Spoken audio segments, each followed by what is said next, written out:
Yeah, but that ain't the set that we're going to have on stage. We're going to have another one of Tristate's, two of Tristate's finest out here for you all. We got Joel, Beast, whatever you want to call him at this point. Not Mr. Beast, that's patented. Mr. Beast, Mr. Beast, I'm surprised Mr. we're seeing- Beast. This will be such. Oh no! Disconnect your goddamn Pokemon. Best change they ever made in this game. Ah! Honestly. Did they mess it up again? Oh, I know they were on player 3. We're good. Everybody relax. We're good. So this is going to be the PT up against the Steve here.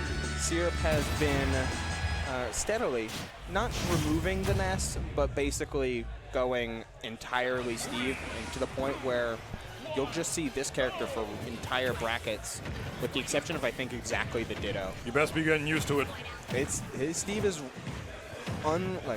no shade, is absolutely the best Steve I've watched, for the second best Steve that I've seen throughout the entirety of me going around watching different Steves and watching all these brackets. It's so funny because I feel like through Steve, he unironically proved further that he has fundies. Yeah. You know what I mean? Because there are people who already, in the early meta, would accuse Ness of that as well. Like, I don't like Ness, he's such a masher, blah, blah, blah. I mean, and then by proving that he can play another character at this, if not a higher proficiency than his Ness, he ironically, with a character that everybody hates and claims takes no skill, proved that he does, by showing you how good he was able to get with this character in a relatively short amount of time with how good he is. He's taking some names with his Steve, man. Don't sleep on it. Ooh, unless you're Joel. Perfect. Unless you're Joel, in which case you can sleep on it. You can sleep on it pretty hard. That's fine. So that is huge here for Joel, because typically Ivysaur is almost always the weakest link, and that's a problem because Ivysaur does best against Steve. So the fact that we're able to see him manage the timing on these down airs and then finish his food, absolutely huge. Though he is naring at a hit stun a little bit too often, coming down upon Steve is typically not what you're trying to do. Finding that up smash there on the whipped grab on the platform.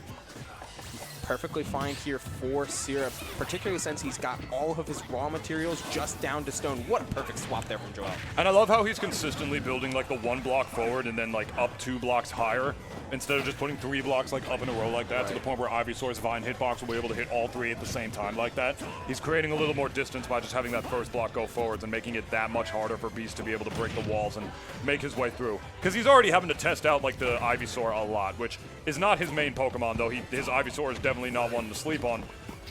But at the same time, it's not the one that he's always working with. But now he's going to be forced to work with it quite a lot more. Check out the material bar right now. Early on, Syrup ended up crafting these gold tools that he has right now, and has yet to find time in order to get more gold, though choosing just to convert straight into these combo routes. Gets the nil 1, but misses the second nil to confirm into the stock. On top of that, swap over to Charizard, and we're right back onto this Ivysaur. Gotta commit to the matchup, commit to how you have to play it, but just missing these stocks over and over again. Yeah, looking like the only impact on that land was Beast getting him right back off the level. Very nice. Yeah, thank you. Oh, the misread, but he get no punish as well. Just slightly spaced to the left, he would have been able to manage to get that. But unfortunately for him, not going to do it. Beast just sharking under with the Vine Whip, of course. No pickaxe. Goes right against the wall. No pickaxe, hanging back with the forward air. Beast definitely going to be rocking with the Zard for the rest of the stock, if I do imagine. He'll be able to tack on some good insurance with it, assuming he's able to get in the first place, plus the obvious survivability of the heaviest of the Pokemon. Now we have Steve in disadvantage as the one who has to force his way in. Definitely makes Steve a lot worse, if I should say. Should be stock, I thought. Actually, great delayed mash there from Beast. Not getting out of the minecart immediately, knowing Charizard's recovery range.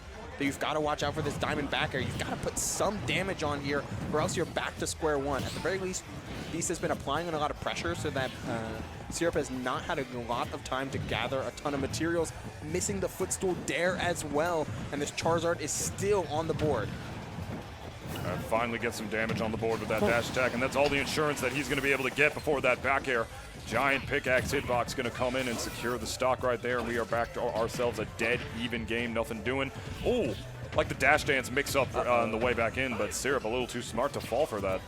Yeah, got caught DIing in as well. Going for the PBR bear after just a jab.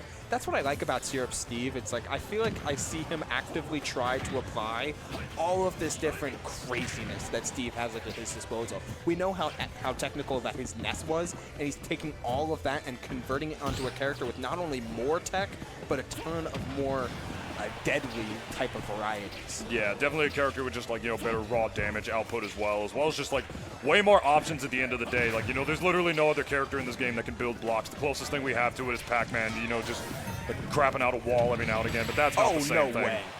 I was going to say, like, no way that closed out the stock. But, wow, Joel with the second jump of the Charizard. Normally that is so dangerous. You are afraid of a million things from Steve there. Not only can he disengage with something like a minecart, which you don't want to threaten, but also Anvil would have just sealed the game. But the fact that because Beast was playing around Anvil for so much of that game number one, the unexpected burst option when you have something that only Charizard has, which is that second midair jump, such a nice mix-up to pull in on last stock of game one, really establish a tone for the remainder of the set, and gave yourself counter pick advantage. And in a best-of-3 set as well, it's a pretty good early time to call the card as well. You know what I mean? Like in a best-of-5, that might be something you might want to save for a game 2 or game 3 scenario before you have to maybe start to pull a reverse comeback. Game 1 of a best-of-3, though, that is perfect time to be able to do that because that's the kind of option you're going to do against a player as good as Syrup. And after you do it in a set, it's not going to work again. Like, he's not going to fall for that again. But you get it the one time it works when it matters. Gotta say, man, you could just call Joel as much of a masher as possible. But for a character with, no resources in the fundamental sense, not in the fundamental sense, but in, the pragmatic sense, his resource management as a player is second to none, baby. And the second Pokemon on the list is going to be the one taking the stock there with the Vine Whip up top. My goodness, Beast playing like he wants to win this tournament or something. Who would have thunk it?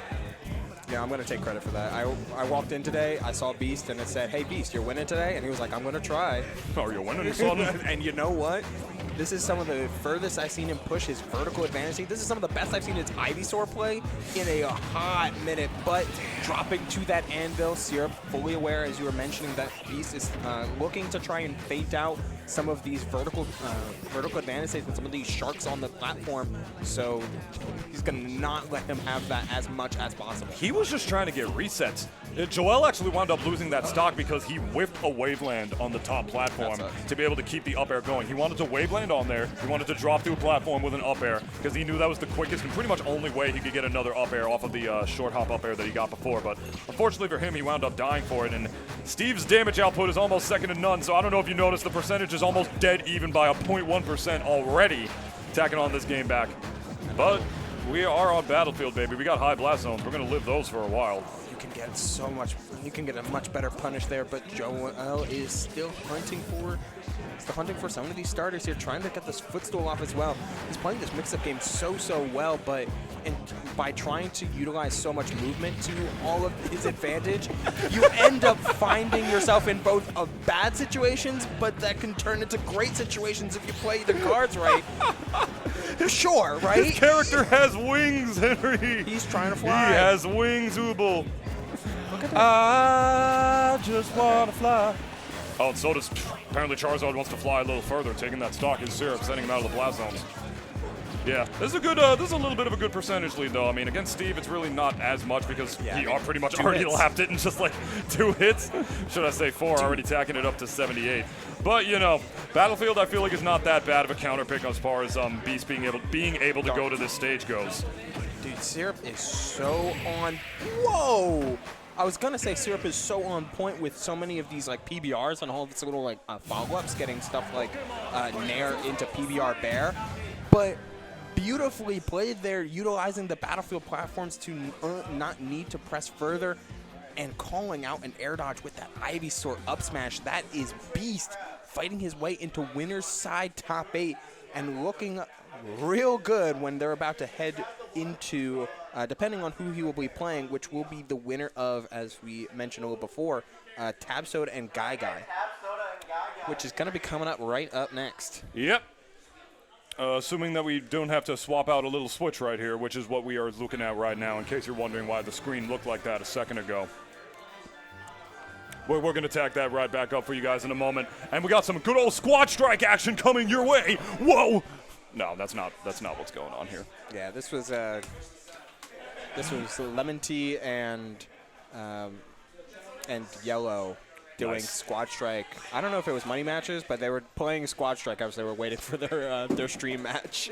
I saw the K roll out there on Lemon Tea's side. I think I go to Kingdom every week. I think of K roll. I think of Krugbo now. It just kind of happens. Was here too. Yeah. Wonder what happened. I mean, it's a bloodbath. The pools was an absolute mess. Oh yeah. But it's looking like we are going to have one of my personal favorite spectator sports in both esports and in regular sports, and just about anything that you can watch at any given point in your time. And that is Smash Ultimate Luigi. Oh. Interesting kind of enjoyment, but I respect it. Especially Guy. I mean, it's way funner watching it. Valid. Instead on the other end. I mean, come on. Plus, I legitimately enjoy seeing how Guy thinks about the character, because it's the same way that like Zamba thinks about Ra, where it's like he acknowledges the flaws of his character and understands that there are things that people shouldn't be getting hit by but do, which is why you'll see Guy like make the most egregious take that you would think looking into it, like, oh, Luigi's grab is bad. And it's like, well, no, not literally, because he gets so much reward off of it, but it is a rather slow tether grab, and there's so much counterplay to so many Luigi's combos that you're better off doing different